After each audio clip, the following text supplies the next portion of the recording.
Bueno, nuevamente tengan todos buenas noches. Vamos a dar inicio a la reunión de este día.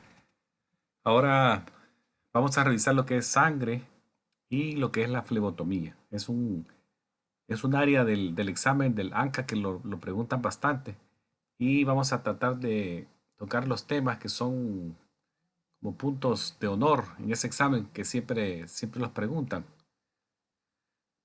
Hablando un poco de la historia de lo que la flebotomía tiene que ver.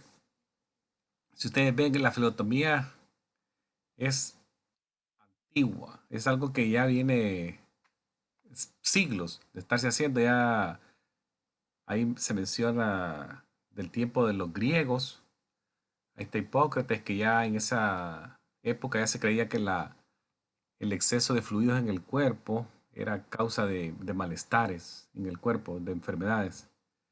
Entonces la palabra básicamente es de raíz griega, el término vena, incisión, flebotomía.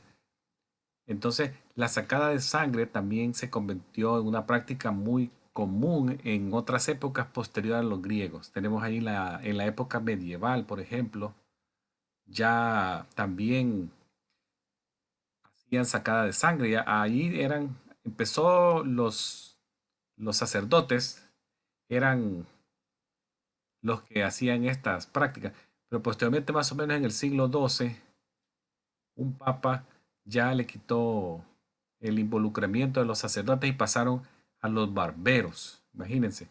Entonces, los barberos se empezaron a llamar, eran como barberos cirujanos, ya que ellos proveían una gama de servicios como sacar sangre, por ejemplo, como ese dibujo que ven ahí, extracciones de muelas, eran dentistas también, cirugías menores, también ellos lo hacían, y la sacada de sangre. O sea que esto ha ido evolucionando.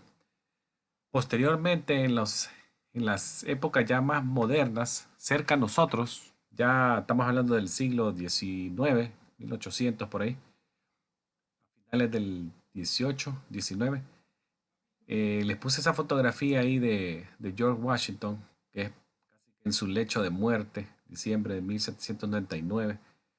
La historia lo menciona a George Washington como que fue tratado por sus médicos de cabecera, que en ese entonces probablemente ellos tenían la mejor intención de ayudarle, ya que él cayó enfermo de una situación respiratoria posteriormente se dijo que era una epiglotitis, pero los médicos lo trataron sacándole sangre y el problema fue que le sacaron casi el 40% de su sangre total.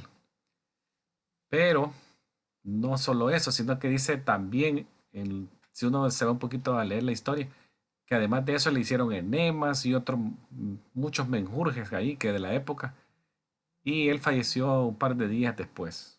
Entonces, les traigo a mención esto para que vean que lo de la sangre no es algo actual, sino que viene ya de mucho tiempo, lo de la flebotomía, aunque no se conocía con el propósito que ahora nosotros lo tenemos, que es más diagnóstico y para tratamiento. Hablando de la sangre, antes de entrar a lo que es la destreza de las flebotomías, cómo hacer la venopunción y las punciones capilares, vemos lo que podemos decir de sangre, que es un tejido, por definición es un fluido que se mueve a través de los vasos que tenemos en el cuerpo, arterias y venas, parte del sistema circulatorio. En el adulto humano, más o menos andamos por unos 5 litros, por ahí, medio, 6 litros de sangre. Claro, va acorde también al tamaño de la persona, ¿verdad? No es lo mismo una persona pequeña a alguien que es alto, pues estamos hablando, imagínense alguien un jugador de la NBA comparado con una persona de 5 de estatura. Pero estamos hablando acá de promedios, para tener una idea, más o menos es la cantidad de un adulto, un humano adulto, 5 litros, 5 y medio. Ahora, veamos también que la sangre tiene dos componentes principales, que son el plasma, que es la porción líquida, y los elementos formados, que ahí están los glóbulos rojos, que vienen en rojo y blanco, la versión rojo y blanco. Y también tenemos los trombocitos, que los conocemos como plaquetas, fragmentos de célula. La función de la sangre tiene varias. Es movilizar oxígeno, dióxido de carbono, nutrientes, hormonas. También nos ayuda en la regulación de la temperatura de nuestro cuerpo, el sistema circulatorio y la sangre. Luego tenemos la parte que es el plasma.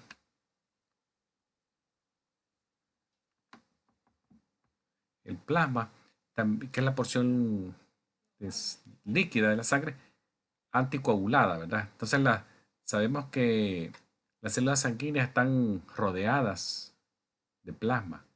El plasma está compuesto en promedio, pues 10% de solutos disueltos en él y tenemos el 90% que es el componente agua.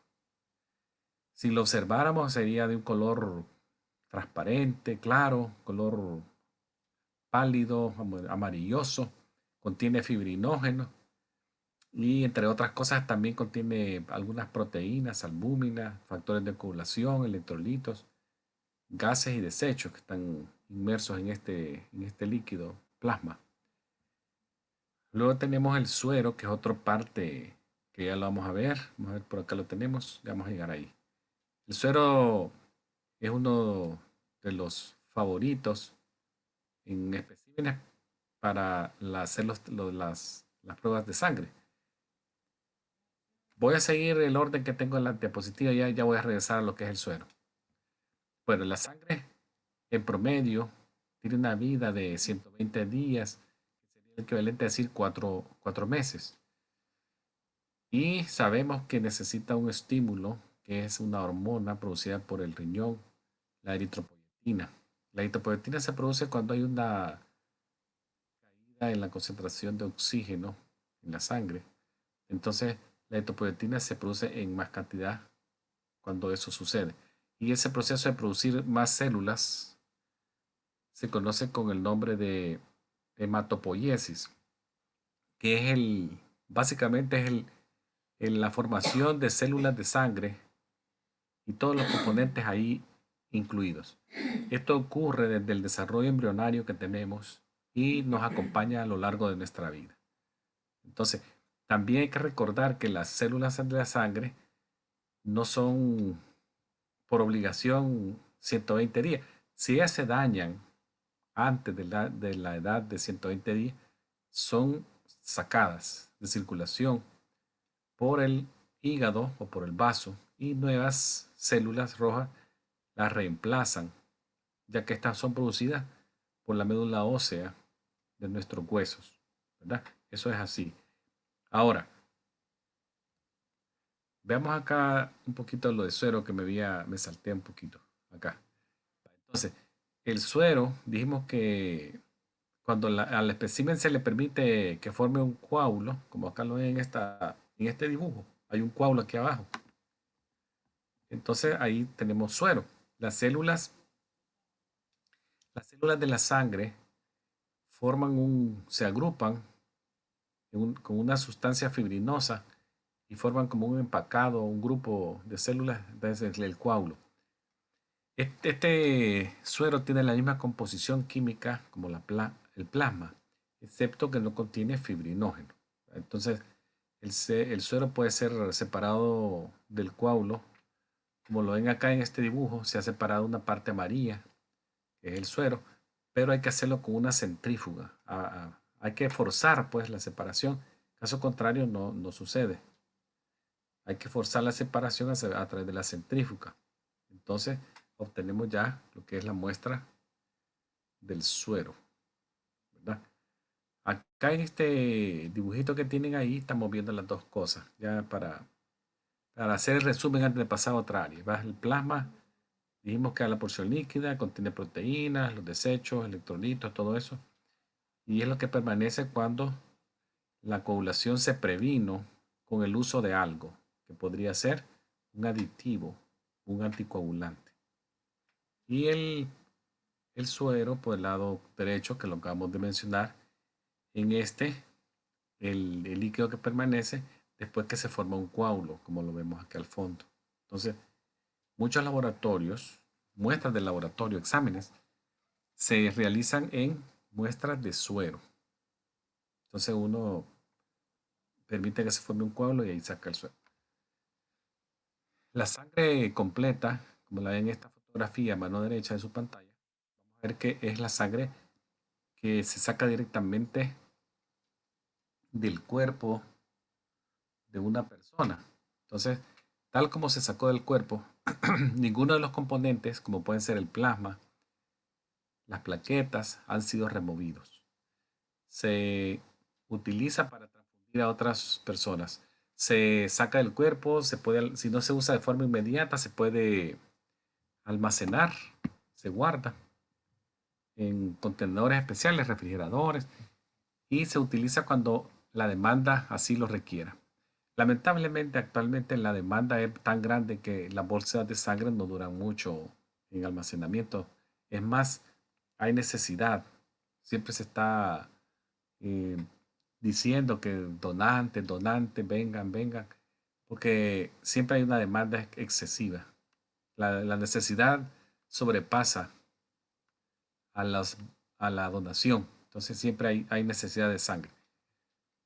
¿Cómo la almacenan? Vean esta foto acá. Tiene, todo va especificado, el tipeo, quizá RH negativa, tiene fecha de vencimiento, de expiración. Si tiene algún contenido especial, lo ponen. Eh, Se supone que esta prueba, esta sangre ya pasó las pruebas necesarias para decir que la sangre es óptima para uso humano, seguro. Entonces se le hacen varios exámenes para descartar distintas enfermedades. Bueno, vamos a empezar entonces lo que es la parte de flebotomía ya propiamente. Entonces, la flebotomía actual. Vimos un poquito de historia al inicio, vean cómo comenzó. Entonces, ¿qué es para la práctica actual? ¿De qué está compuesta? Bueno, la práctica actual vemos que se obtiene sangre para varios propósitos. Uno es monitoreo y diagnóstico. Luego se saca sangre también para blancos de sangre con propósitos de transfusión. Y también para propósitos terapéuticos como podría ser policitemia. Es la práctica actual de la flebotomía. Los métodos que utilizamos son la venopunción, que es básicamente es el pinchón con una aguja insertada en una vena. Y luego tenemos la punción capilar, que es otra necesidad que se hace de eso, ¿verdad? Entonces, como pueden ver, ahí tenemos lo que más hacemos, los diagnósticos, tratamientos, banco de sangre, transfusiones, terapéuticos y los dos métodos conocidos. Ahora bien, ¿en qué sitios puede un flebotomista trabajar? Ustedes ya con su certificado de flebotomista podrían trabajar en un hospital, en un hospital de especialidades, en un hospital en un área rural o urbana o en un hospital en el área de emergencia. También pueden trabajar en un área ambulatoria, que pueden ser clínicas, comunitarias, o el departamento de salud, en alguna prisión en una ciudad, necesitan flebotomistas, centros de diálisis también, hospicios y en centros de rehabilitación. La fotografía que tienen ahí, ven a una flebotomista que está leyendo un escáner en un identificador de muñeca de un paciente que está ingresado en un hospital. Entonces, y si ustedes ven acá, ella tiene su portátil, donde ya más o menos lleva el equipo que va a utilizar para la extracción. Entonces, ese es el ambiente de trabajo donde ustedes pueden laborar si así lo desean. Algunas destrezas y roles del flebotomista. Bueno, ¿quién puede ser flebotomista? Cualquier persona que se entrene para ser flebotomista, o sea, entrenarse en sacar sangre, conocer el equipo, la técnica, las medidas de seguridad. ¿Te acuerdas que hablamos de OSHA, que decía medidas de seguridad en el ambiente de trabajo? También hay que tener un conocimiento básico de anatomía y fisiología de los sistemas nerviosos, musculoesquelético, cardiovascular e integumentario, que sería la piel. También hay que conocer el equipo y los insumos que se necesitan para el procedimiento. Ya vamos a ver en un momento, yo les voy a mostrar todo lo que les estoy diciendo, se los voy a mostrar para que lo vamos viendo a lo largo de la noche. También el flebotomista tiene que ser un hábil comunicador, saber pasar el mensaje y saber recibir mensaje de los pacientes. Siempre utilizando el famoso retroalimentación o feedback, ¿verdad? Yo repito, parafraseo, resumo y repito, parafraseo y eso así. Hay que utilizar también términos sencillos, no terminología médica con los pacientes, porque no nos van a entender. Hay que hacer un lenguaje básico, sencillo, cuando expliquemos los procedimientos o algún aspecto de la flebotomía. También conozcamos los aspectos legales de la flebotomía o del procedimiento, ya que recuerden que son procedimientos invasivos y nunca olviden consentimiento informado. Acuérdense, primero oral e inmediatamente escrito, ya que paciente que firme un consentimiento informado es paciente que no lo puede demandar. No decir, no, él no me dijo nada que me iban a sacar sangre. Usted me firmó, aquí está su firma, aquí está la hora, aquí está la fecha, está su nombre. Entonces eso es un aspecto legal. Otro aspecto legal es saber hasta dónde yo puedo llegar. Por ejemplo, no puedo sacar gases arteriales, no puedo sacar sangre de las piernas ni de los pies. No está en mi alcance.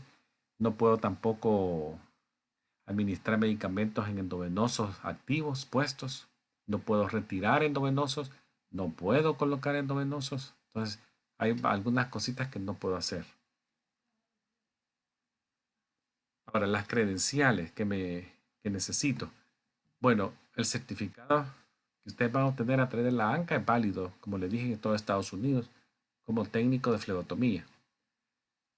Muchas áreas no lo piden, pero recuérdense, el que tiene certificado tiene mejor posibilidad de encontrar trabajo. Entonces, no se necesita licencia para ser flebotomista, porque la licencia es un documento legal más del Estado, requerido por ley, más que todo son, por ejemplo, para doctores, nurse practitioner, physician assistant. El flebotomista es más de la certificación. Algunos aspectos legales de la vez pasada que hablamos, acuérdense. Vemos, por ejemplo, el primero que dice assault, que es el acto o la amenaza. Solamente mostrarle a alguien una aguja en dirección de él ya es un assault, imagínense. Es bien delicado, ya que esto puede causar miedo en la persona y como inminente que me va a pinchar con eso y todo, ya lo pueda demandar. Entonces, todo tiene que ser primero consentimiento informado, posteriormente ya se prepara el equipo y se hace la venopunción. El battery también dijimos que era tocar a alguien sin su permiso, uso de fuerza en alguien, si alguien dice que no quiere sacarse la sangre, no quiere sacarse la sangre, no hay que presionarlo, especialmente si no tengo el consentimiento legal, ¿verdad? Ahora, recuerden también lo de mala praxis que era básicamente un cuidado inapropiado de un paciente por parte de un trabajador de la salud certificado o con licencia, que ahí va el asistente médico, la enfermera, los médicos, etcétera. Entonces, no olvidemos eso. Otro aspecto legal es la confidencialidad, guardar la información protegida del paciente lo más posible. Recuerdan de las computadoras que no hay que dejarlas abiertas. Si salimos de una habitación hay que cerrarlas. Tener una password o unas claves fuertes, no sencillas, ¿no? Que sea difícil de adivinarla, fuerte. También el consentimiento informado, que también es algo legal. Recuérdese que el consentimiento informado es voluntario, posterior a que el paciente sabe del procedimiento, sabe si hay opciones, sabe los efectos adversos, si pueden haber complicaciones y si va a haber algún beneficio del procedimiento. Ya una vez sepa todo eso, él puede firmar. el consentimiento y ya realizarse la prueba. Ahora de confidencialidad, algo que hay que mencionar nuevamente es lo de la HIPAA. Ahí tal vez ya ustedes están bien diestros en esto. Por ejemplo, ¿qué significa el PHI? Dijimos información de salud protegida, que es básicamente información confidencial, privilegiada, algo que me compartieron a mí, que yo oí o que yo vi. PHI. De ahí tenemos otra cosa que se utiliza mucho en las clínicas. Aquí lo tengo en mis manos, un papelito. Se recuerdan la nota de privacidad de la práctica. Esta nota es la que se le da al paciente en su primer día que llega a la clínica. No se le tiene que estar dando cada vez que llegue, sino la primera vez. Básicamente, ¿qué es esta privacy practice? Habíamos dicho. Es como se va a usar la información del paciente, la información de salud y su información demográfica. Ahí también se le mencionan los derechos del paciente, qué derecho tiene el paciente, la responsabilidad que tiene la clínica con el paciente. No es lo mismo mi derecho como que la responsabilidad de la clínica hacia mí. Y luego la opción que le dan al final, que si quiere reportar un problema, lo puede hacer. Y eso lo hace a la oficina de servicios humanos y de salud, ya que usted se puede quejar. O sea, porque le hicieron algo no quiere decir que no se puede quejar, sí se puede quejar. Ahora, vamos a ver lo de la CLIA. ¿Qué es la CLIA? La CLIA es una abreviación que significa, como es una adenda del mejoramiento de los laboratorios clínicos. En inglés dice Clinical Lab Improvement Amendment. Una adenda de la mejora de los laboratorios clínicos. Estos centros, los centros de Medicare y Medicaid, regulan todos los laboratorios, excepto aquellos que hacen investigación. De ahí todo lo demás, laboratorio clínico, patológico, citológico. La Medicare y Medicaid Services lo regula. ¿A través de qué? De la CLIA. Entonces, en total la CLIA cubre más o menos 260,000 laboratorios en todo Estados Unidos. Y regularmente inspecciona estos laboratorios para ver que las técnicas son correctas, que no se están usando técnicas impropias que podrían dar falsos resultados, por ende, falsos diagnósticos y falsos tratamientos. O sea, ellos son bien estrictos en eso. Entonces, por ley federal, todos los laboratorios requieren estar certificados por la CLIA. Ahora veamos algunos aspectos legales. ¿Por qué hay que identificar bien al paciente? Bueno, preguntarle al paciente su nombre completo, fecha de nacimiento, es probablemente lo más común que vamos a hacer de ahora en adelante. Para validar a alguien. Soy repetitivo y aburrido, pero es la única forma de estar en el lado seguro.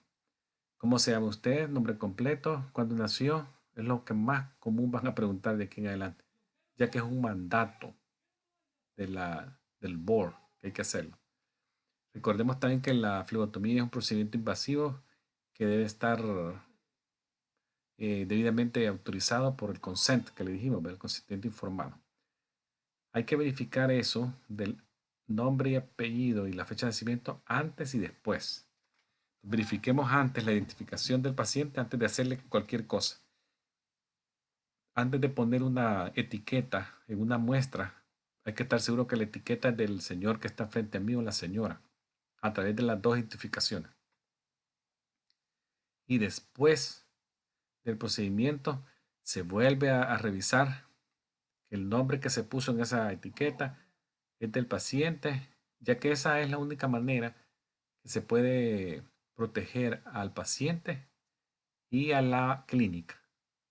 ¿Por qué al paciente? Imagínense, le ponen ustedes una etiqueta en un tubo equivocado y alguien sale con quién sabe qué enfermedad y le dan tratamiento.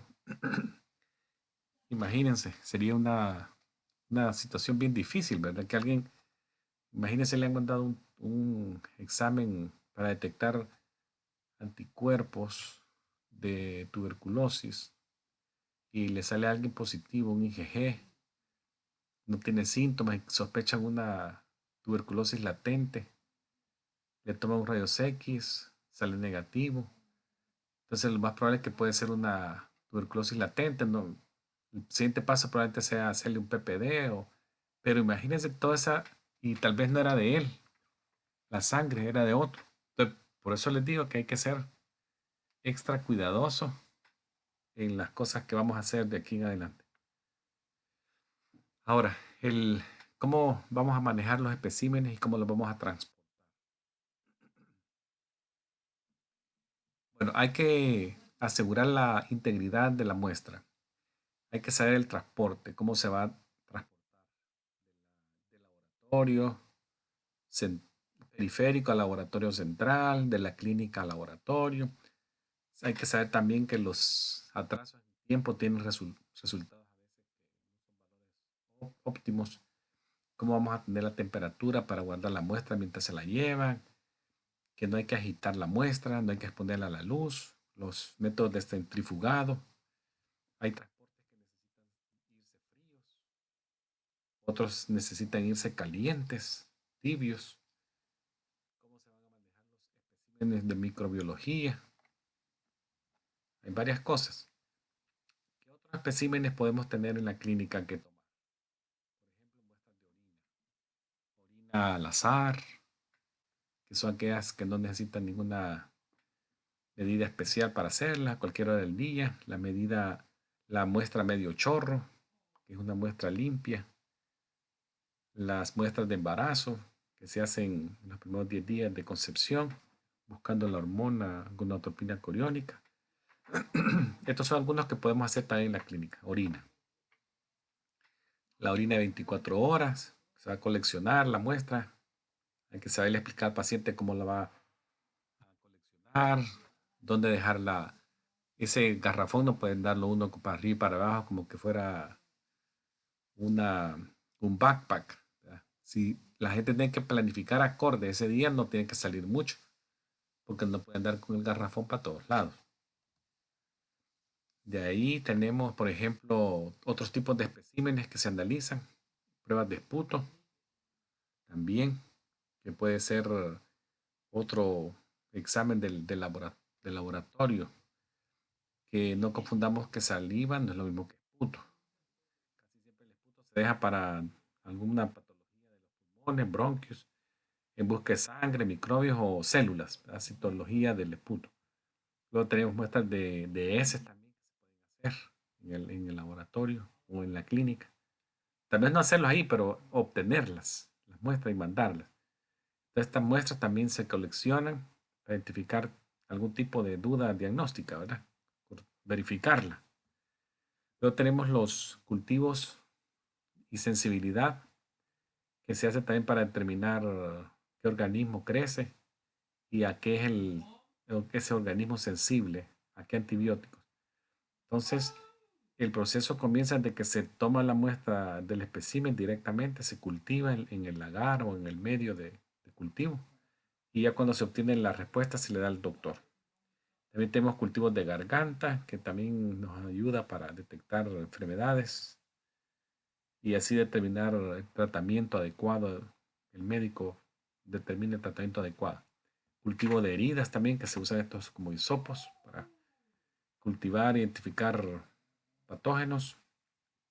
Podrían ser exudados, especímenes tomados de mordidas de animales, mordidas de personas también. Recordemos que hay personas que muerden a otras, entonces se infectan esas heridas, hay que cultivarlas.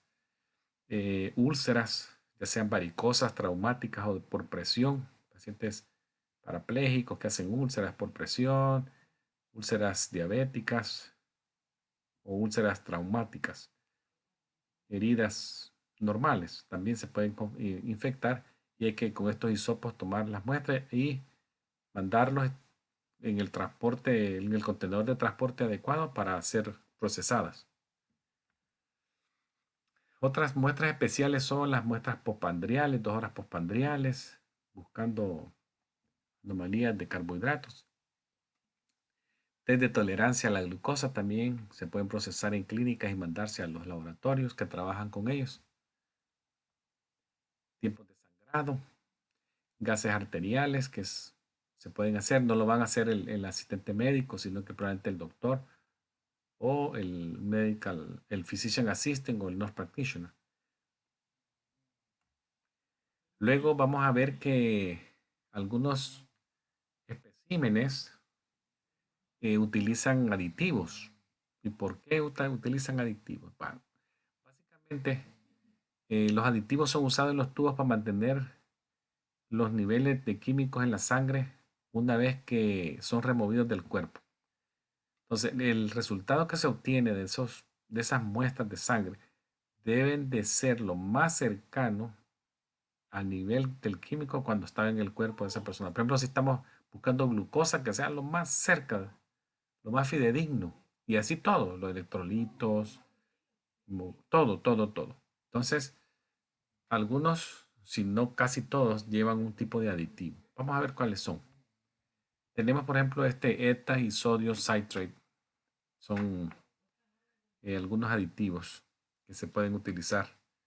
Separadores de gel, heparina, litio y sodio heparina, sodio fluoride y medios de cultivo de sangre. Son algunos de los aditivos que podemos ver. Ahora, veamos algunos tubos que se utilizan durante la flebotomía. Estos tubos que vamos a ver, si ustedes ven, el tubito puede ser que sea así larguito, más o menos. Pero todos estos tienen un color característico en el tubo aquí, en esta parte. Ese tubo es como un código visual que nos ayuda a identificar qué aditivo está dentro y qué exámenes podemos tomar en esos tubos. Vamos viéndolos uno por uno. Por ejemplo, el tubo rojo indica que el tubo probablemente es 5 ovulante. Se usa para determinar muestras de suero químicas, factor reumatoideo, amilasa, magnesio, cortisol, ácido úrico, paratormona, hormona paratormona, digoxina, examen de sífilis, insulina, C-péptido y procedimiento de banco de sangre, el rojo. Entonces, ¿cuál otro sigue? Tenemos también tubos de color amarillo. Este tubo de color amarillo, si ustedes ven aquí tiene las letras SST. Este es el aditivo que tiene, es el sodium polyanethol sulfonate. Y se usa la mayoría de veces en los departamentos de microbiología para los para cultivos de sangre.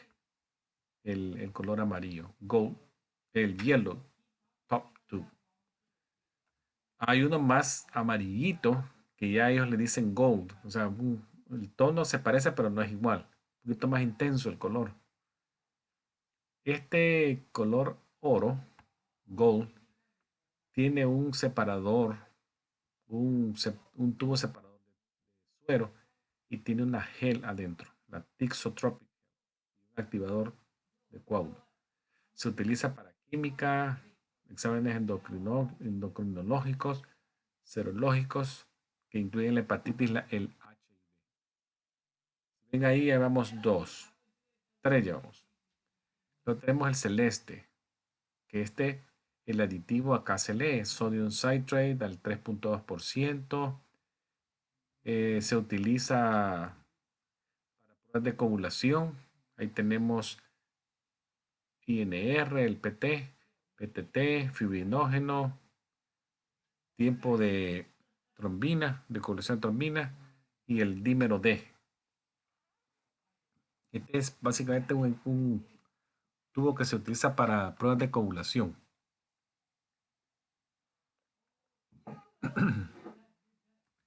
Ahora tenemos el tubo lavanda. Este tubo lavanda es el tubo que utiliza un aditivo que el nombre es bien largo y ellos lo abrevian. Cuando digo ellos son los laboratoristas, la CLIA, ETA o EDTA.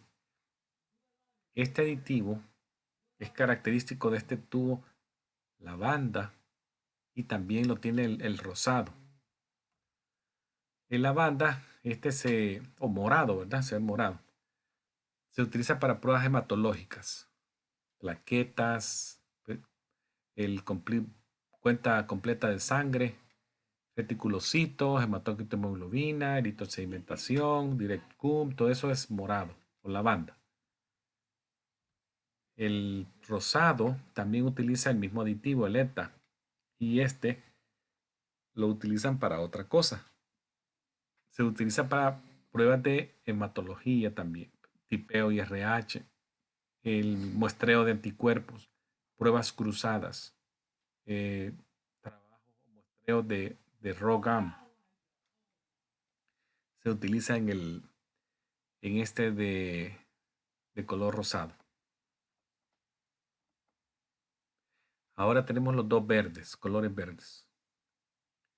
Estos colores verdes, los dos tienen heparina. Lo único que cambia es que uno es sodio heparina, como este oscuro, verde tono oscuro, y el otro es el litio heparina. Los dos usualmente se ocupan para pruebas de química general cuando son urgentes, lo que se conoce como STAT. Aquí lo pongo. Químicas urgentes, químicas generales urgentes. El verde oscuro, también el verde clarito se puede utilizar casi que para lo mismo.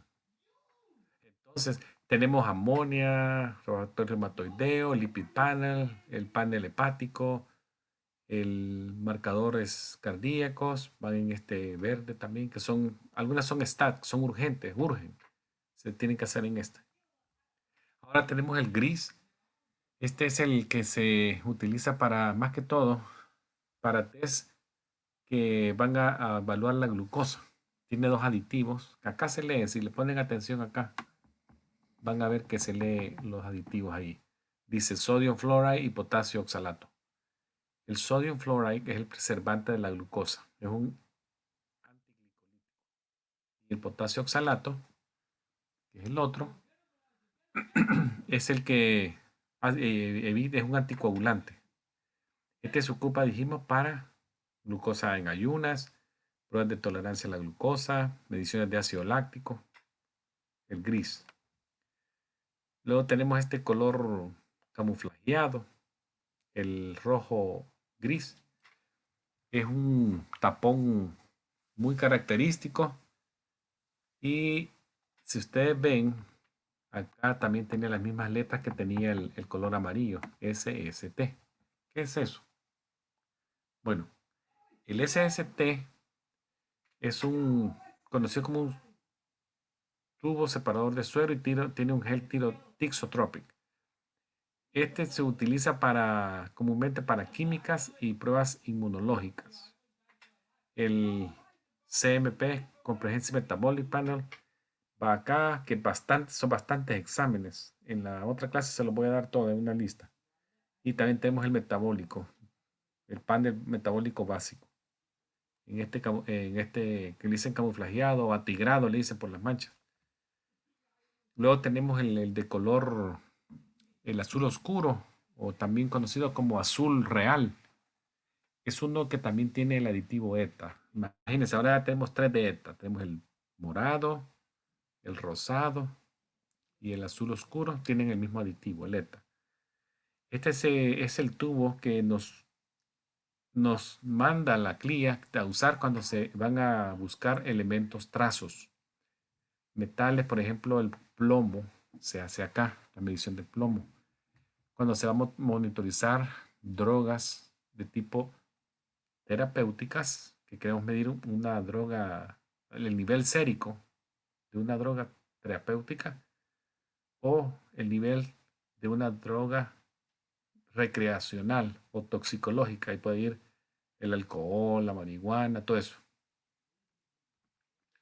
Luego tenemos los botes de cultivo de sangre que vienen con un medio de cultivo que El medio de cultivo básicamente lo que hace es que mantiene al patógeno vivo hasta el momento de la cultivo en el medio de agar o plato de agar. Lo necesitan para subsistir. Entonces, tienen presentaciones, si ustedes ven acá tienen anaeróbicos, aeróbicos y el pediátrico. Tienen algunas medidas, por ejemplo, el adulto lo máximo que se puede llenar es de 8 hasta 10 ml y en el niño hasta 4 cc o 4 ml. Eso sí hay que ser bien juicioso en eso porque son cantidades, no le puede sacar a un niño 10, sería demasiada sangre para un menor. Entonces siempre hay que prestarle atención a la cantidad que se van a hacer. En esta fotografía les pongo más o menos cómo se prepara para hacer una sacada de cultivo de sangre. Básicamente, si ustedes ven acá, lo que dijimos, identificar al paciente, nombre y apellido, fecha de nacimiento, preparar todo el material que se va a utilizar. Acá se pueden ver los botes de anaeróbicos y aeróbicos. Ahí está la jeringa, la aguja y algún material que se va a utilizar. Hay que vigilar también que los botes no estén vencidos, que no hayan expirado, porque eso es un riesgo grande.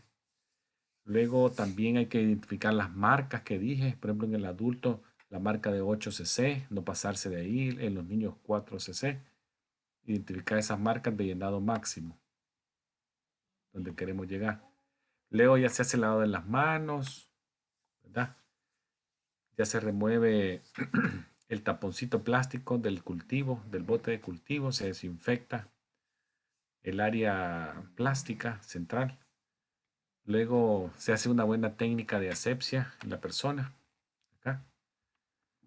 La piel visiblemente, si está la piel visiblemente sucia, se tiene que lavar con agua y jabón. Pero si se ve limpia la piel, hay gente que se le puede ver visiblemente sucia, créanme, que van a tener que lavarlo con agua y jabón.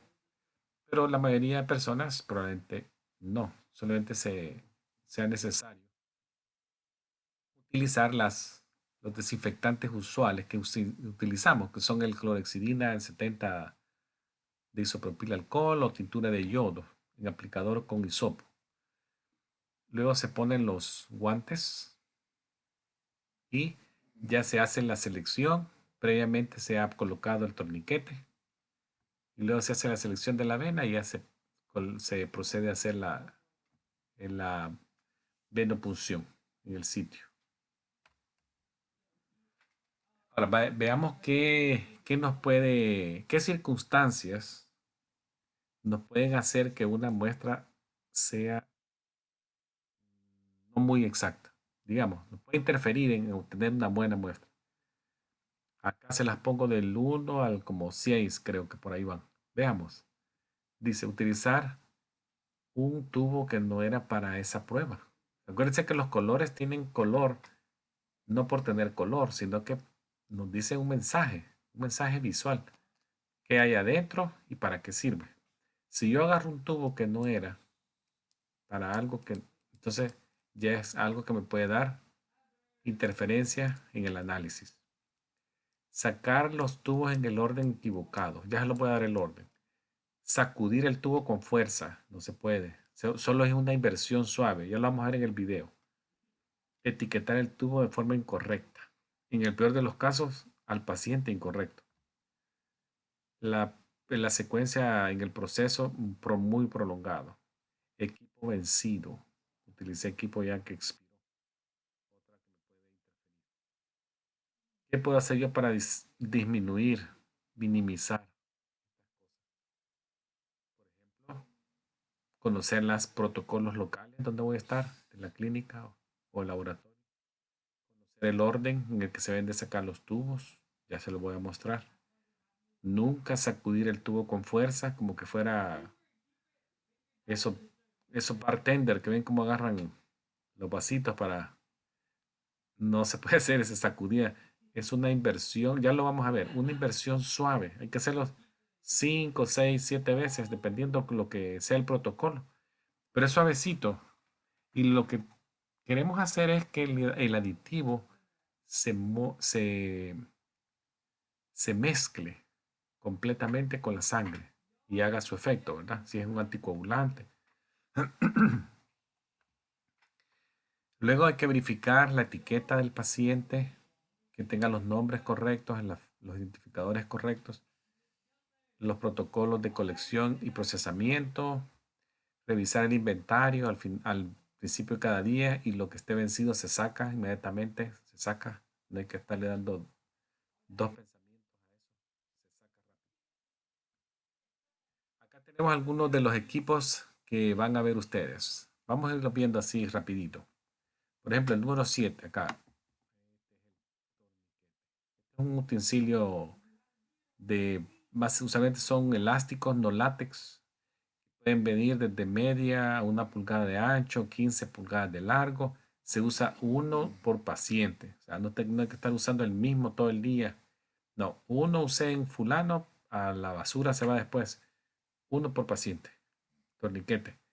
Luego tenemos estos tubos que nos ayudan a sacar la sangre, los Vacutainer, que son los más usados por los laboratorios. Tienen código de color que nos dice, ya le dije el mensaje de que para qué sirve, en el orden que va a ir, todo eso. Las agujas, estas agujitas, las agujas son rectas, nunca curvas. Y pueden venir en una forma como esta de doble aguja, porque esta se va a montar acá, como lo ven ya aquí. Se monta en el sostenedor.